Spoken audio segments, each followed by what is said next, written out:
Bonjour à tous et bienvenue sur ce point sur les positions Forex des banques pour la semaine du 14 mars. Alors avant de démarrer, comme d'habitude, je vais vous demander de confirmer que vous m'entendez bien, que le son et l'image sont OK de votre côté.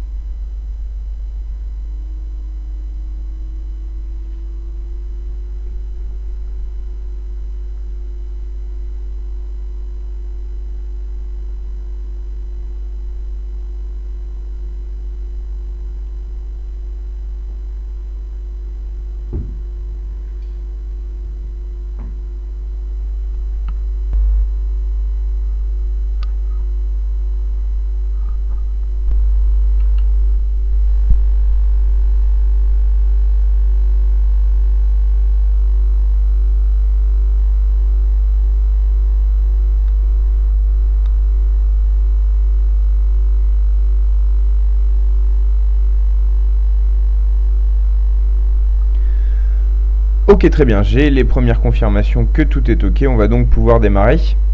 Donc comme d'habitude pour les nouveaux arrivants, je fais une petite présentation. C'est un webinaire hebdomadaire réalisé par professeurforex.com, donc pour DailyFX. On est actuellement dans la salle de trading de DailyFX. Donc pour parler des positions Forex des banques vis-à-vis d'un service que professeurforex propose et offre aux clients de FXCM, un service de compilation et de suivi des positions et des conseils des banques. Alors il faut savoir que toutes les banques prennent des positions sur le Forex et également ont des sites internet parfois réservés à leurs clients où elles diffusent certains conseils. Nous, notre travail dans le cadre de ce service du portefeuille des banques, c'est de rechercher, de compiler et de suivre tous ces conseils au sein donc d'un service de signaux de trading, sauf que les fournisseurs de signaux, ce sont les grandes banques internationales. C'est des positions généralement de swing trading, de moyen terme, l'intraday rare. Ça arrive qu'une position soit ouverte une journée et fermée le lendemain, mais c'est plutôt des positions qui sont vouées à être tenues de quelques jours à quelques semaines. C'est un point assez important parce que c'est vrai que la plupart des services de signaux de trading qu'on peut trouver en cherchant sont plutôt des services de scalping ou de trading intraday. Il y a effectivement une certaine difficulté à trouver en masse des conseils de swing trading et de moyen terme. C'est à ce besoin que répond également le portefeuille des banques, vu que les conseils en provenance de ces banques travaille principalement ces horizons temporels. Donc on va maintenant rentrer tout de suite dans le vif du sujet avec la photographie de l'état actuel des positions en cours dans le portefeuille des banques. Comme vous pouvez le voir après les violents mouvements de la semaine dernière consécutifs à la BCE, il y a pas mal d'anciens ordres qui se sont fait balayer, qui ont atteint leur objectif ou qui ont été stoppés, et là il reste donc une position qui a été prise le 11, donc vendredi, après la BCE par Crédit Suisse, une position acheteuse qui vise les 1,1370, on la regardera plus en détail. Je rappelle également le déroulement de ce webinaire pour ceux qui n'y sont pas habitués.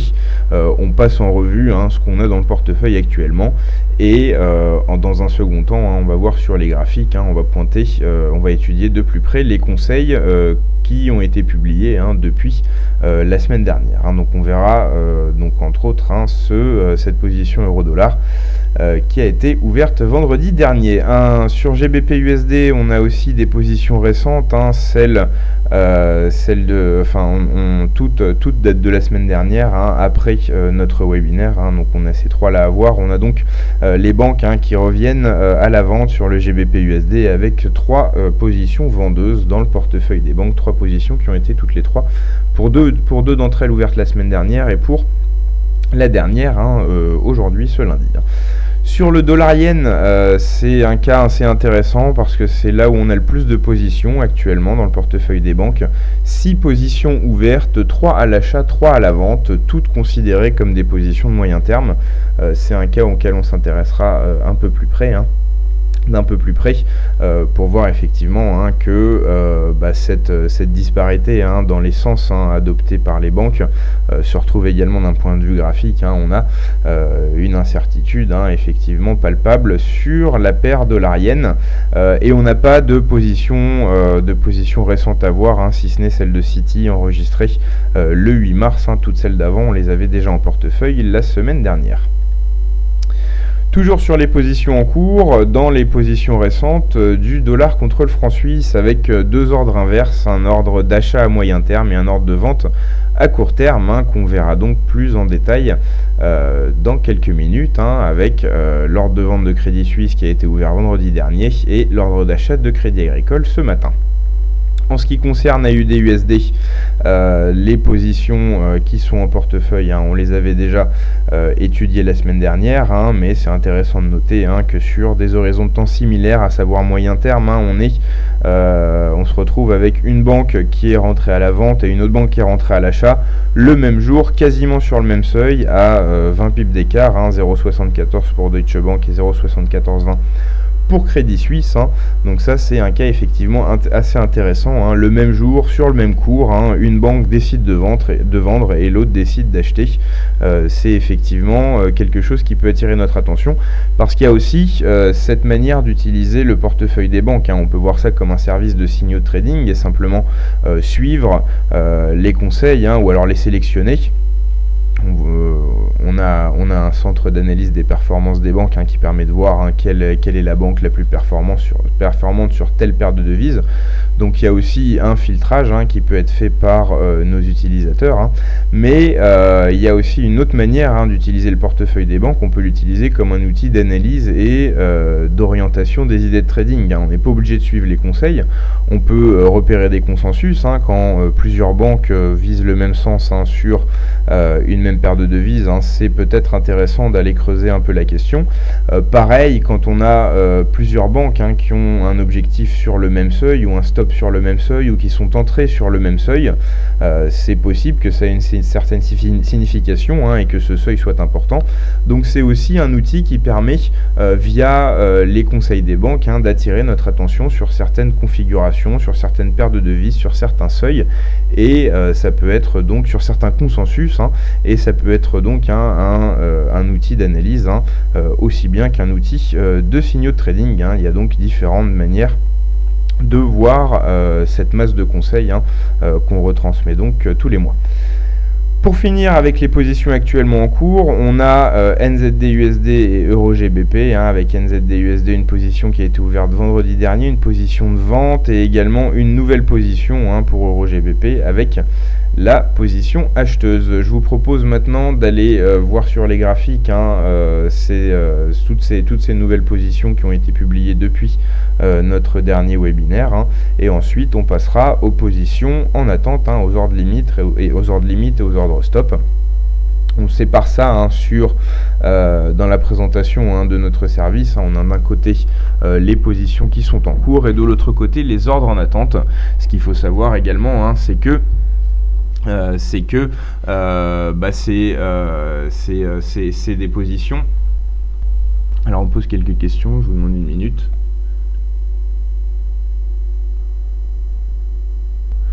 Alors on me demande que nous indiquent ces deux positions diamétralement opposées sur AUD-USD. Ce que ça nous indique, c'est que il faut certainement faire attention que y a de l'incertitude sur cette paire. Ça peut être des constats aussi simples que ça.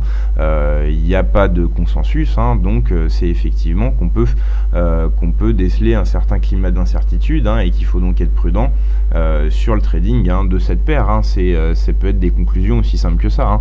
Quand tout le monde est à l'achat, c'est peut-être intéressant de s'intéresser à l'achat et de confirmer ou non ce que les banques pensent.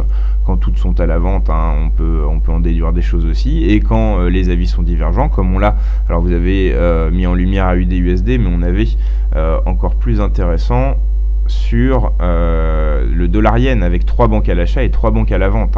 Là c'est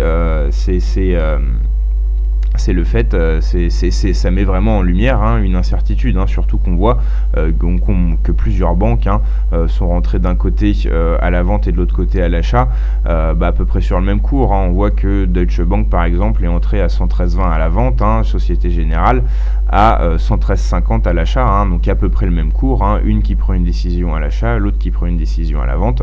Ça montre bien que peut-être cette paire est un peu dangereuse sur les horizons de temps swing trading moyen terme en ce moment. C'est des conclusions comme ça qu'on peut en tirer. Ce que j'étais en train de vous dire également à propos des ordres limites, c'est que la quasi-totalité des positions en cours dans le portefeuille des banques ont été précédemment des ordres limites. Donc c'est facile à suivre, vous avez les ordres limites qui sont enregistrés et donc on sait quand ils vont se déclencher, parce qu'un ordre limite ça a un cours de déclenchement. Donc on connaît à l'avance le cours auquel le conseil va être déclenché et on peut donc facilement suivre ces conseils, surtout que c'est, je vous le rappelle, du swing trading moyen terme avec souvent des objectifs à plusieurs centaines de pips, donc là il n'y a pas d'urgence si vous voulez à suivre les conseils. Si on suit le conseil avec 10, 20, 30 voire même 40, 50 pips d'écart dans certains cas par rapport au cours d'entrée, c'est pas très grave compte tenu de la largeur des objectifs, compte tenu de l'horizon de temps. Alors on va donc comme promis passer sur les graphiques pour pouvoir analyser de plus près les nouvelles positions qui ont été prises la semaine dernière. Donc on va commencer par l'euro-dollar. On va prendre en données horaires. On avait donc une position de Crédit Suisse entrée vendredi dernier, donc après les turbulences de la BCE. La banque est entrée à 1,1140. On va donc pointer ce seuil.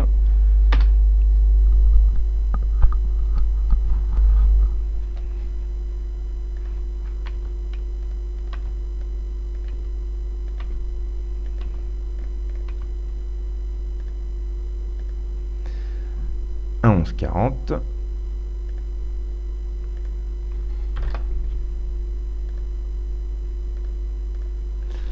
L'objectif est à 1,1370.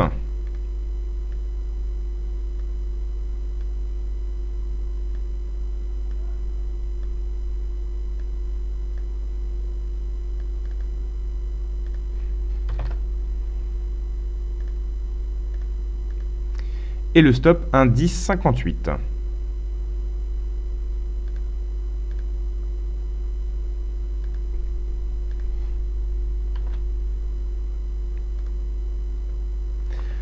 Voilà. Donc là clairement la banque a émis cet ordre d'achat en voyant que la réaction du marché aux nouveaux assouplissements de la BCE a été, donc pour des raisons qu'on développera pas forcément, donc a été plutôt haussière. On voit qu'il y a eu une réaction initiale baissière face à des nouveaux assouplissements et ensuite finalement ça n'a pas suffi au marché et on est reparti à la hausse sur la paire euro-dollar. Ça a une signification particulière pour Crédit Suisse qui maintenant vise donc une extension vers les derniers sommets, vers des récents sommets, les 1,1370. Ça correspond au sommet du 11 février où on avait atteint plus précisément les 1,1375.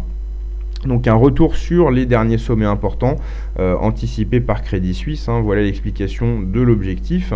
Au niveau du stop, 1,1058, on voit bien que ça correspond aussi à une zone importante. Ça a été un sommet important ici, là aussi. On voit que c'était un peu plus loin dans le passé, aussi un seuil qui s'est révélé important. Donc c'est aussi proche d'un seuil psychologique, les 1,1050. Donc le stop est aussi justifié d'un point de vue graphique. Pour l'objectif c'est plus clair, c'est clairement les derniers sommets qui sont dans le viseur de la banque, mais l'objectif, le stop a aussi ses justifications graphiques et la gestion du risque est correcte. On voit bien que le stop est beaucoup plus serré que la limite. Donc là aussi, on a une position qui semble, en tout cas, qui n'est pas forcément tout à fait judicieuse, mais difficile à contredire à ce stade actuel de l'évolution de l'euro-dollar. Alors, on me demande si il y a les volumes des transactions avec les trades des banques. Alors ça, c'est une question à laquelle je réponds toutes les semaines et ça me permet de faire un point sur le but de ce service. Le but de ce service, c'est pas de se dire voilà les banques achètent massivement ou vendent massivement sur tel seuil, donc ça va faire bouger le cours. C'est pas du tout ça le but. Déjà d'une, je vous rappelle que c'est pas forcément des positions prises par les banques, ça peut être des conseils donnés par les banques à leurs clients. Donc dans ces cas-là, il n'y a pas d'histoire de volume de l'ordre. Il n'y a pas d'histoire de taille d'ordre. Et en plus, je vous rappelle que le Forex est un marché avec un volume vraiment énorme. Même une banque avec une position lambda dans son trading quotidien va pas fondamentalement influencer le cours. Donc c'est pas des informations qu'on a et c'est pas des informations qui seraient d'après moi utilisables parce qu'il faudrait vraiment des très très grosses lignes pour que ça fasse décaler vraiment les cours et pour que ça soit utilisable. Et en plus, je le répète, c'est pas forcément des positions prises par les banques, c'est aussi des conseils émis par les banques à destination de leurs clients. Donc voilà, pas d'informations sur les volumes de transactions de ces ordres et conseils. Alors donc voilà pour cette première position qu'on a passée en revue, une position qui est pour l'instant dans le négatif, mais qui n'a pas touché son stop et qui a graphiquement toujours des chances de se révéler judicieuse. Voilà pour cette position euro-dollar. On avait aussi des positions GBP-USD qui sont récentes, qui datent de vendredi dernier et d'aujourd'hui. Deux positions de Morgan Stanley. La même banque qui entre donc en deux fois sur le GBP-USD, une première fois vendredi et qui s'est renforcée aujourd'hui. Donc nous voilà en données horaires sur le GBP-USD. Le premier cours d'entrée de vendredi de Morgan Stanley était 43,20.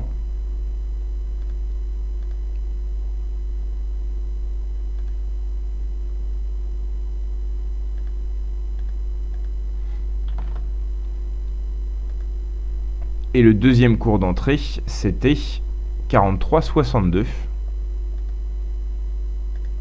Donc ça date d'aujourd'hui. Voilà, on va mettre en gris les entrées. Les objectifs, les deux sont sur les 1,35.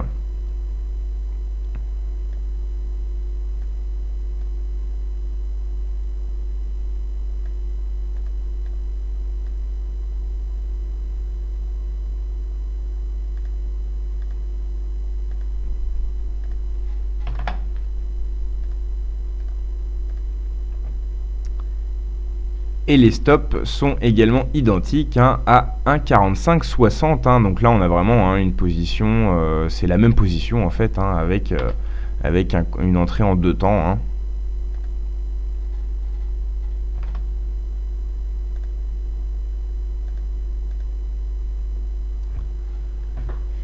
Voilà. Donc un cours d'entrée moyen de 43-45 à peu près. Un stop assez serré, un stop qui correspond à la dernière zone de résistance en date, qui est avant les derniers sommets du début du mois de février, sur les 46,70 environ. On vise une baisse quand même assez conséquente sur les 1,35. C'est des positions considérées comme des conseils de moyen terme. Les 1,35, ça fait un moment qu'on les a pas touchés. Si je remonte un peu plus dans le temps, on va pouvoir voir ça. Les 1,35, voilà, ça correspond au plus bas de février 2009. Donc là, vraiment, des seuils très très bas visés par Morgan Stanley sur la paire GBP-USD. On va repasser en données horaires. Voilà, donc là pour l'instant les ordres sont en gain. On a eu une remontée, vendredi dernier jusqu'à un sommet sur les 44,35. Mais là on repart à la baisse aujourd'hui. On est en train de se rapprocher d'un test des 1,43 et on voit bien si on prend un peu plus de recul, par exemple en données 4 heures.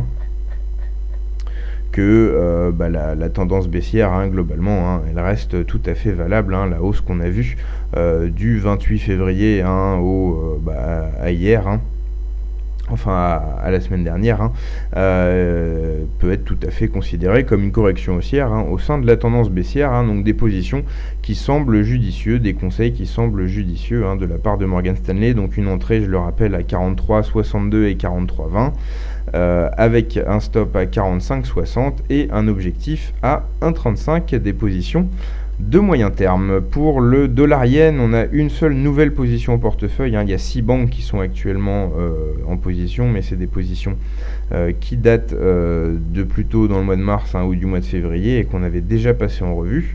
Là, on va passer la nouvelle qui date de mardi dernier.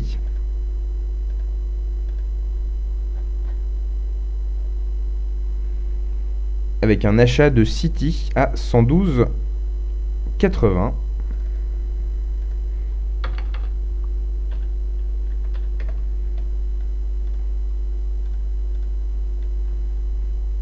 Un objectif à 115,60.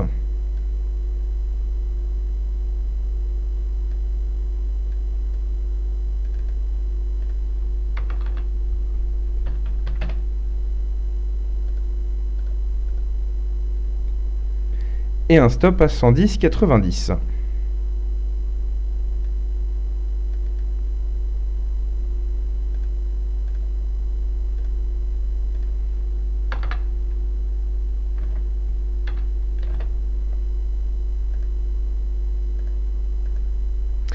Voilà, donc là ce qu'on peut dire, c'est que le stop est assez large, hein, il reste plus serré que la limite, hein, mais on voit bien qu'il y a un peu, hein, une nette différence par rapport aux ordres, hein, qu'on a vu précédemment, qui avaient des stops beaucoup plus serrés par rapport à leur objectif, hein. Là c'est pas le cas, ça reste correct, hein, vu que on est quand même sur un stop, je le répète, hein, plus serré que l'objectif. Alors ce stop, à quoi il correspond? Il correspond à la cassure de ces deux derniers plus bas, hein. Effectivement, hein, on voit qu'il y a eu des plus bas importants sur le 11 février et le 24 février.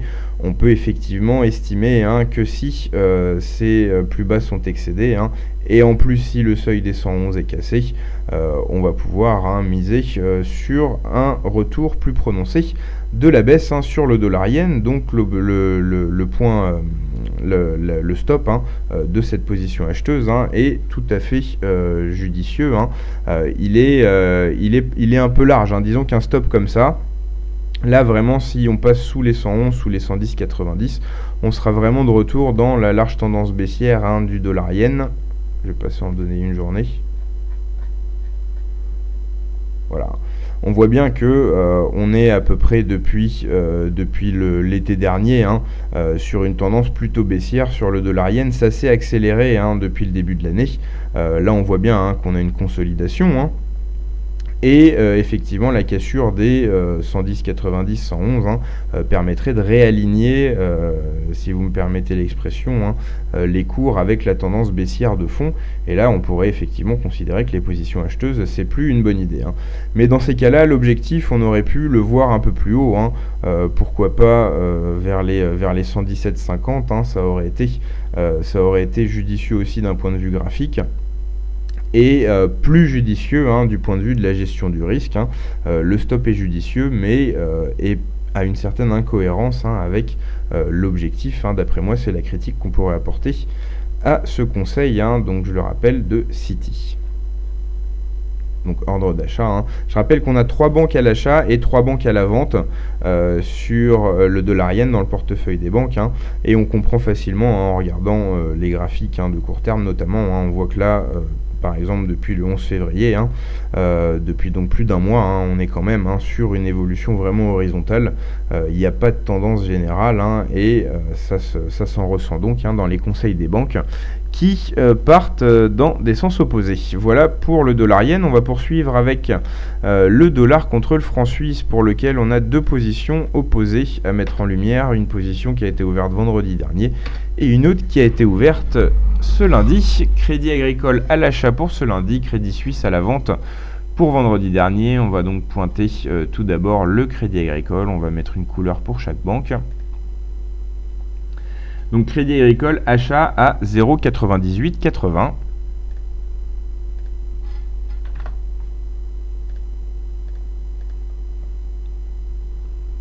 Objectif 1,02.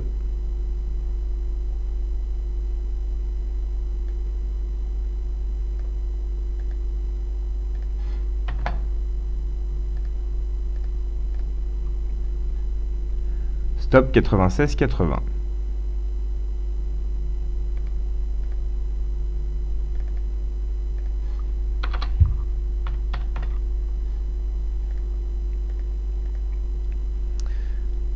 Alors là aussi, on a un stop qui peut paraître un peu large au premier coup d'œil. C'est donc là le Crédit Agricole, pas la même banque que précédemment. C'est une position de moyen terme. Le seuil des 1,02. Alors je vais remettre le graphique à l'échelle.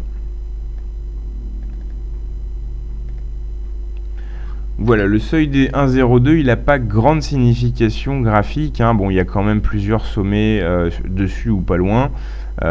C'est 50 pips avant les derniers sommets vraiment importants. Donc là, bon, il n'y a pas de justification graphique particulière sur les 1,02. C'est aussi un seuil psychologique. Ça fait peut-être partie de la réflexion de la banque. Sur le stop, c'est plus logique. Ça correspond au dernier plus bas important en date. Et aussi il y a une cassure des 0,97, donc là on voit aussi la justification assez facilement, d'autant plus que si on remonte un peu plus loin on voit aussi d'autres points de contact importants avec ce seuil. Donc le stop peut être expliqué. Là, qu'est-ce qu'on peut dire? On peut dire que la position est tout juste perdante. Cette position donc acheteuse du Crédit Agricole, aujourd'hui, elle est tout juste perdante. On est descendu jusqu'au seuil des 0,98. Donc disons que ça part pas bien pour cette première journée, mais il n'y a pas encore de quoi remettre en cause ce conseil acheteur. On va maintenant passer au conseil vendeur de Crédit Suisse qui date lui de vendredi. 98,70 pour le cours d'entrée, donc vraiment pas loin de Crédit Agricole.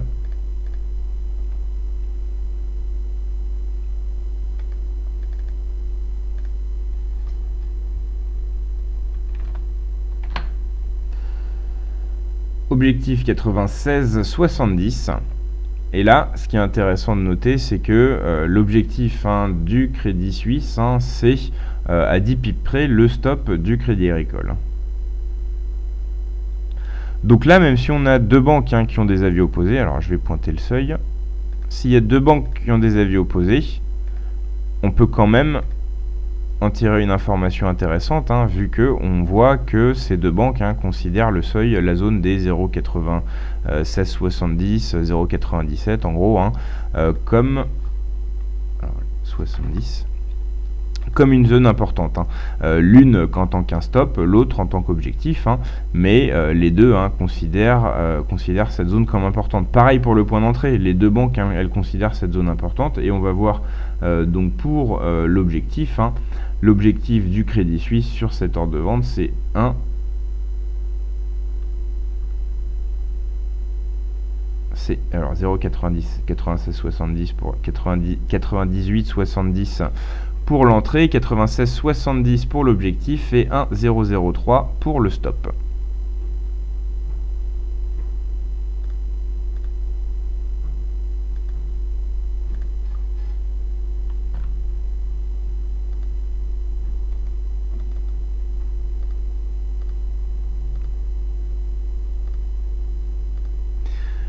Voilà, donc là qu'est-ce qu'on peut en conclure? On a deux positions opposées qui ont été prises à des cours à peu près similaires. Il y a une zone qui est considérée importante comme les deux banques, d'un côté comme un stop, de l'autre comme un objectif. On n'a pas d'autres concordances, mais on a donc des informations quand même à tirer. On sait que on a deux banques qui considèrent deux seuils comme importants.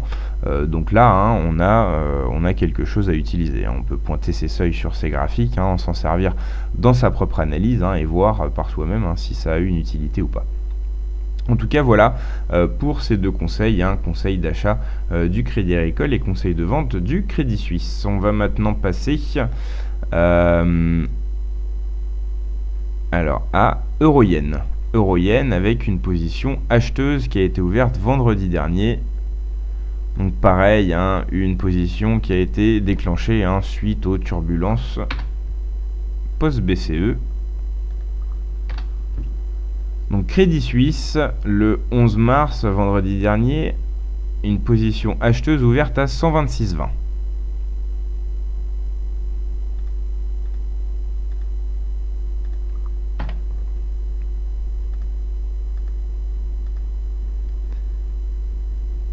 Avec un objectif à 128, une position qualifiée de court terme. Alors quand je dis qualifiée de court terme, hein, c'est la banque émettrice hein, qui qualifie cette position de court terme. Et un stop à 125,62.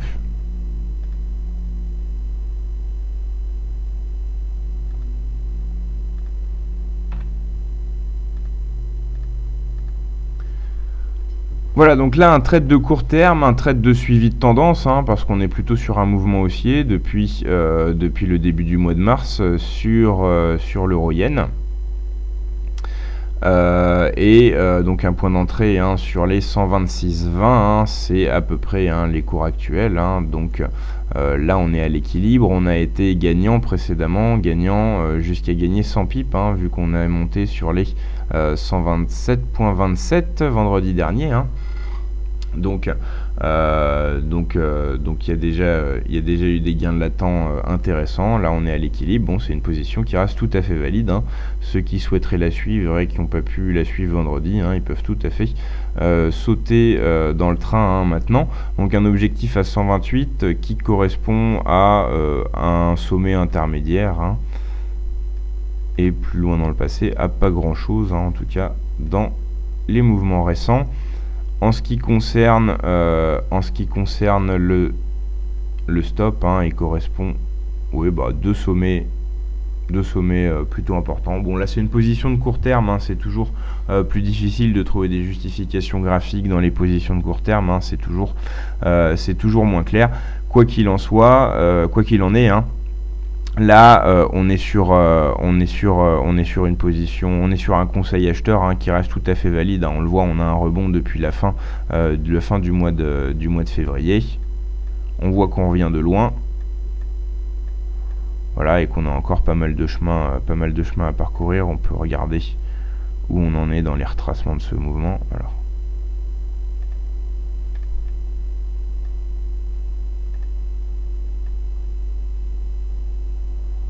Voilà, là on a buté sur les 50% hein, du mouvement de baisse. On a un mouvement de baisse clair là à partir de fin du mois de janvier jusqu'à la fin du mois de février. Hein. Donc voilà, sur tout le mois de février, on a un beau mouvement baissier sur l'euro-yen. Et récemment, hein, on a tapé hein, sur les 50% de ce retracement. C'est ça qui bloque. Hein. Mais on peut tout à fait estimer que cette résistance intermédiaire hein, peut encore sauter, hein. On est d'ailleurs au-dessus déjà du point d'entrée et au-dessus d'un retracement important, hein, le 38,2 hein, qui est sur les 125,90 environ. Hein. Donc là, voilà des petits éléments d'analyse hein, qui permettent de confirmer hein, que la position est toujours valable. Il nous reste à voir la position Euro-GBP de Crédit Suisse. Et ensuite, on va passer aux ordres limites en attente hein, qui sont moins nombreux. Alors, donc pour Crédit Suisse, vendredi dernier, un achat à 77,60 sur Euro-GBP.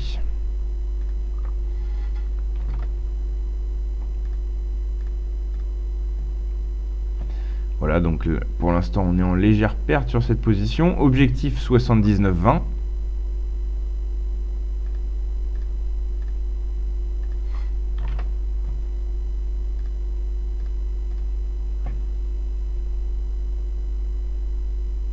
Stop 76,95.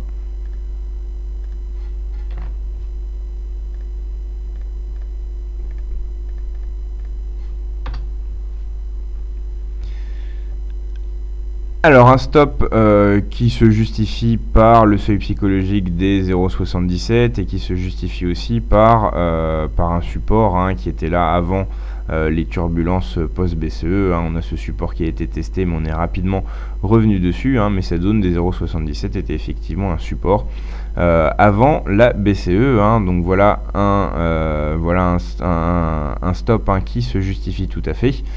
Quant à l'objectif, on voit aussi assez clairement que c'était une résistance sur la fin du mois de février, sur quelques jours, c'était une résistance importante, et aussi les derniers sommets de tendance, les derniers sommets de la tendance haussière qui est actuellement en cours. De la large tendance haussière qui est actuellement en cours. Donc voilà, là une position qui se justifie très facilement d'un point de vue graphique, un conseil d'achat de Crédit Suisse qui vise les derniers sommets qui datent de la fin du mois de février. On va maintenant étudier les positions en attente. Voilà les ordres limites en attente. On en a 4 en ce moment en attente dans le portefeuille des banques. On n'en a pas beaucoup, enfin on en a un qu'on a déjà vu, l'ordre de vente, leur limite de vente de JP Morgan sur le dollar yen. On en a donc 3 nouveaux. Un conseil limite de vente sur GBP USD pour JP Morgan. Ordre limite d'achat sur AUD USD pour Crédit Suisse, et Crédit Suisse également ordre limite d'achat sur NZD USD. On va donc passer ces positions en revue sur ces conseils qui ne sont pas encore déclenchés, en revue sur les graphiques.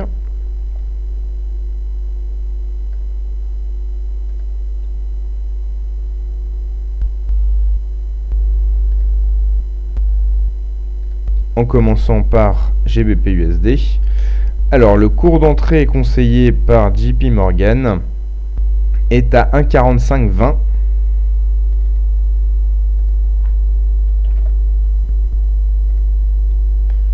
Objectif 1,30. Une position de moyen terme. Un objectif qu'on peut considérer comme assez ambitieux. Et un stop à 46,80.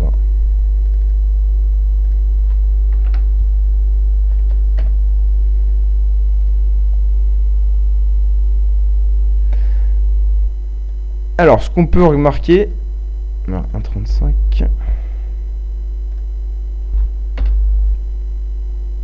On va devoir carrément se mettre en données journalières pour arriver à faire apparaître l'objectif sur le graphique. Voilà, donc là on est passé en données journalières. Donc un stop très serré par rapport à l'objectif, mais logique, ça correspond au dernier sommet important. On casserait même à peu près une ligne de tendance si on passait au-dessus de ces 1,4680. Donc un stop qui se justifie tout à fait. Un point d'entrée à 1,4520 qu'on a, dont on n'est pas passé loin récemment, mais on n'y est pas encore. Il va falloir qu'on remonte encore un peu pour que ça soit touché. C'est pas ce qui se passe aujourd'hui sur le GBP USD. Peut-être que la tendance baissière va donc reprendre avant que le cours d'entrée soit touché. En ce qui concerne l'objectif sur les 1,30, c'est très clairement un seuil psychologique, mais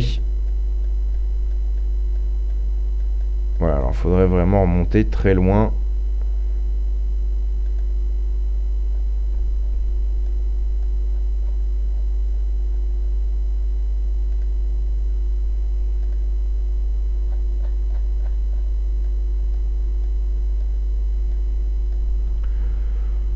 Voilà, donc là pour retrouver si c'est un cours qui a déjà été atteint par GBP USD, il faut remonter avant 93 pour pouvoir le trouver. Donc là très clairement on a la banque qui est mise sur un très net mouvement de baisse sur le GBP USD. Là je suis en données mensuelles.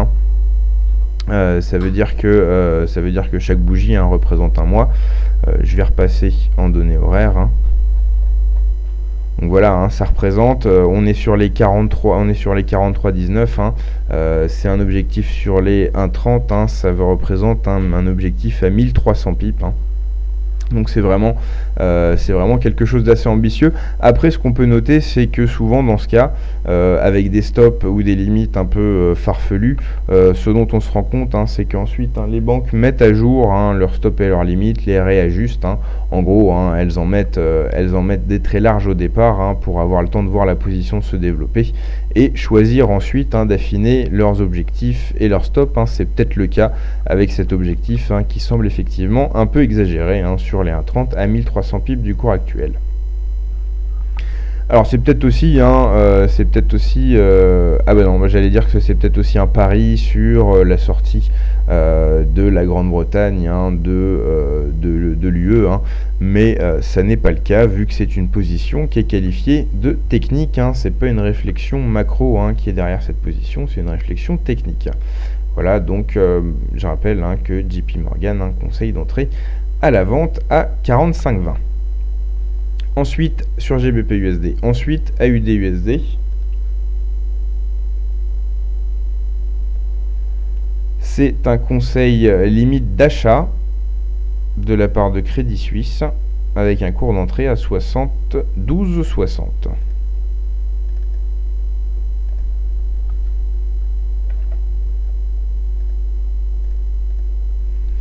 72,60, objectif 78, 0,78.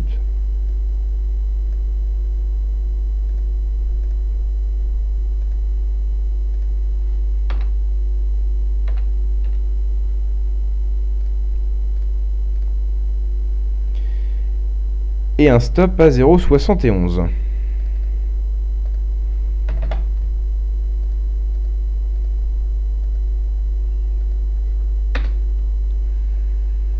Voilà, donc on attend quand même une baisse assez conséquente, on est sur les 75, c'est un cours d'entrée à 72,60, donc faut en gros perdre 250 pips pour pouvoir déjà entrer en position, et ensuite, une fois que ce seuil sera atteint, la banque estime qu'on repartira à la hausse en direction des 0,78. Alors allons voir si ces seuils correspondent à quelque chose. Le point d'entrée correspond assez clairement à des sommets récents plutôt importants. Le seuil des 0,78, ça fait longtemps qu'on l'a pas touché,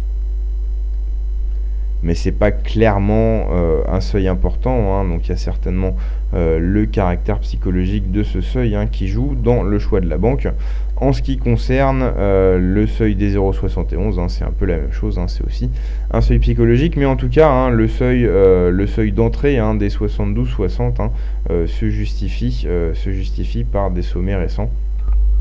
Ça peut effectivement être une position intéressante, mais disons que c'est un peu anticipé, un peu trop. On est quand même très loin du cours d'entrée. Là, il y a de bonnes chances qu'il se passe plein de choses avant que le cours d'entrée soit touché. Qu'on remonte encore, qu'on baisse mais pas assez pour l'atteindre, qu'on consolide. Disons que ça, c'est une position en gros qui n'est pas prête de se déclencher et qui pourra aussi être affiné.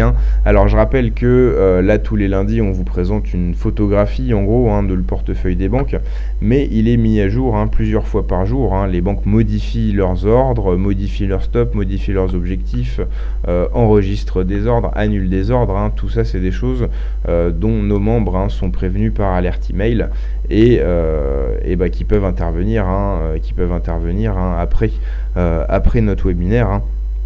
Donc pour ça, pour pouvoir voir en direct ce que ça donne avec les mises à jour, etc. Vous pouvez vous inscrire à une offre d'essai sur professeurforex.com, et je rappelle également que si vous êtes client FXCM, vous avez la possibilité d'avoir accès gratuitement à ce service. Alors la dernière position qu'on a à voir cette semaine, elle a été enregistrée aujourd'hui. C'est pas une position, c'est un ordre limite d'achat de la part du Crédit Suisse également. Ça a été donc enregistré aujourd'hui. Cours d'entrée à 66,50.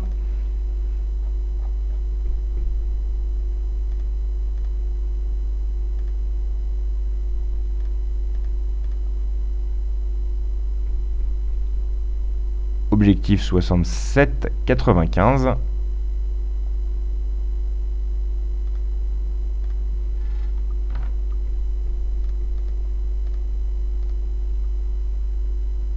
Et stop 66,19.